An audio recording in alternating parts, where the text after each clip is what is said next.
শাওন ভাই, কি যেন বলছিলেন আপনাদের গ্রামে একটি মানে সুন্দরী গল্প আছে। হ্যাঁ, আমাদের এই গ্রামে, আমাদের গ্রামের নাম পশ্চিম ঢাংমারি, বানিশান্তি ইউনিয়ন, দাকব, খুলনা।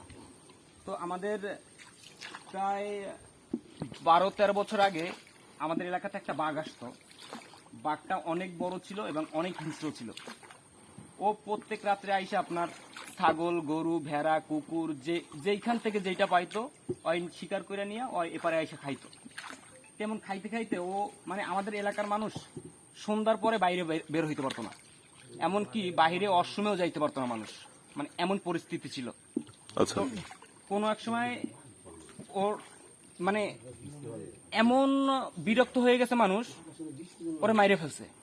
আচ্ছা, আমাদের এলাকার ভিতরে একটা মোর্শেদ সাহেবের ঘের নামে একটা ঘের ছিল, মাছের মৎস্যহারি।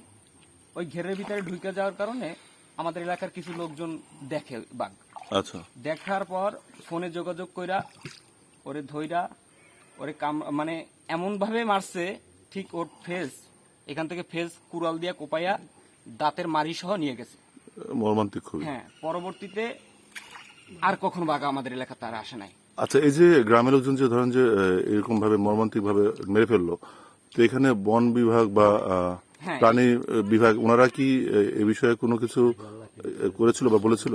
হ্যাঁ, এই কেসের তদন্ত কইরা কয়েকজনকে ধরছিল। আচ্ছা, আর এইটা সেনাবাহিনীর হাতে চলে গেছিল কেস। ও আচ্ছা, তারাই হ্যান্ডেল করছে, তারাই সবকিছু করছে। পরবর্তীতে যারা মারছে তাদেরকে ধরাও পড়ছিল কয়েকজন। আর দাঁত উদ্ধার হয়েছে কয়েকটা, সব সব পায় নাই, কিন্তু কয়েকটা উদ্ধার হয়েছে। আচ্ছা। না, যদিও না, চামড়া নিতে পারে নাই, চামড়া নেয় নাই, শুধু দাঁত সব মুখের এই ফেসটা কোপাই নিয়ে গেছে।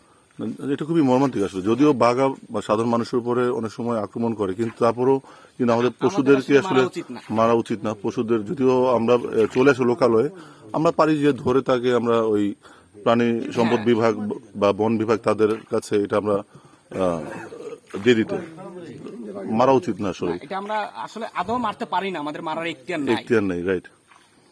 ঠিক আছে শাওন ভাই, ধন্যবাদ সুন্দর একটি গল্প শেয়ার করার জন্য।